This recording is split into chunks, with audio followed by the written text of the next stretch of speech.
পাকিস্তানকে নেতৃত্ব দিচ্ছে, ইমরান খান দিচ্ছেন, ইয়ান বোথাম দিচ্ছেন, হয়তো বা তারা অলরাউন্ডার ছিলেন, যদিও আপনি এটা বলতেই পারেন।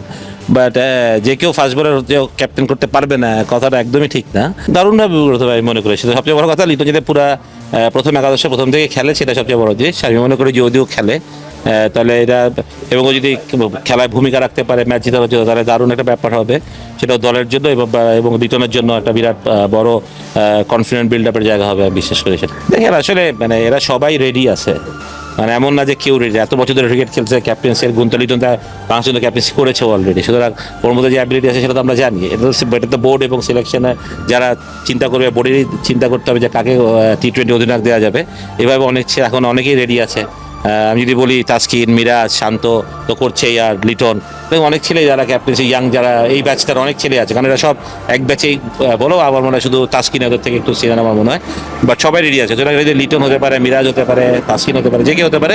বাট বোর্ডের ওটাই ডিসিশন নিতে হবে কাকে দিলে সেটা ভালো হবে, সেটা ইম্পর্টেন্ট। বাট লিটন আমি মনে করি যে ব্যাট চয়েস হবে না ক্যাপ্টেনের জন্য। অবশ্যই ওয়াসিম আকরাম বাংলাদেশ পাকিস্তানকে নেতৃত্ব দিচ্ছে, ইমরান খান দিচ্ছেন, ইয়ান বোথাম দিচ্ছেন, হয়তো বা তারা অলরাউন্ডার ছিলেন, যদিও আপনি এটা বলতেই পারেন। বাট যে কেউ ফাস্ট বোলার ক্যাপ্টেন করতে পারবে না, কথাটা একদমই ঠিক না। আর আপনি যদি এটা হয় যে তাসকিন ইনজুরি হয়, যদি ক্যাপ্টেন্সি না করতে, ডেফিনেটলি মেয়েটা তো ভাইস ক্যাপ্টেন থাকবে, he will run the show. তো বাট এটা তো আসলে বোর্ডের ব্যাপার। বাট ফাস্ট বোলার ক্যাপ্টেন্সি করতে পারবেন, এটা ভুল কথা। আসলে আপনার নলেজ থাকাটা ইম্পর্টেন্ট। ক্যাপ্টেন্সি ম্যাটেরিয়াল ওর মধ্যে আছে কিনা, তাসকিনের মধ্যে, দ্যাটস ভেরি ভেরি ইম্পর্টেন্ট। আমি বলিনি তো ক্যাপ্টেন্সি দিতে হবে, আমি বলেছি বোর্ডের ডিসিশন। তাকে দিবে আগে দলে নিবে কি নিবে না, এটা আগে চিন্তা করতে হবে। সেই দলেই না থাকে, আপনি ক্যাপ্টেন নিয়ে কীভাবে চিন্তা করবেন? যেহেতু সে ছিল না, আগে সে দলে ফিরুক। তুমি যদি তার উপরে কনফিডেন্ট থাকে, আমি মনে করি লিটন এখনো বাংলাদেশের মধ্যে টপ ব্যাটসম্যান।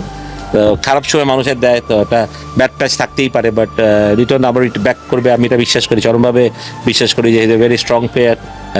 লিটন চেষ্টা করছে, কষ্ট করছে, ডেফিনেটলি আমি রিভিল বয়স এখন এমন কিছু হয় নাই। এবং আমার মনে হয় বাংলাদেশে যখন শেষ করবে, তখন অনেক উপরে গিয়ে শেষ করবে ইনশাল্লাহ, আমি সেটা বিশ্বাস করি। বাট হ্যাঁ, আগে লিটনকে ফিরতে হবে, তারপর অধিনায়কত্ব বিসিবি দিবে কি দিবে না, কাকে দিবে আমি সেটা বললাম। এটা তো বাংলাদেশ যাকে দিতে পারে, বাট আগে লিটনের বাংলাদেশের দলের ফিরে আসাটা খুব জরুরি, আমি সেটা মনে করি। আউটরেট জিততে হবে একদম, মানে সোজা কথা 2-0 সিরিজে জেতাটাই বাংলাদেশের এখন সেটাই হওয়া উচিত। আমি বিলিভ করি আমাদের এই কন্ডিশনে, এই গরমে জিম্বাবুয়ে আমাদের সাথে, আমার মনে হয় না আমরা we are very strong team. আমার মনে হয় যে আমরা ভালো খেলছি না বলে অনেক কথা হচ্ছে, বাট আমাদের মধ্যে অ্যাবিলিটি আছে, ছেলেরা ভালো ক্রিকেটার সবাই। তো আমি বিশ্বাস করি যে এখনও মানে খারাপ একটা, আমি মনে কয়েকটা খারাপ মাস গেছে আমাদের পরপর, মানে আমি মনে করি এখান থেকে বাংলাদেশ টিম ঘুরে দাঁড়াবে, সামনে আরও খেলা আছে, ওগুলোও জিতবে, ভালো করবে, সেটাই বিশ্বাস করি আসলে।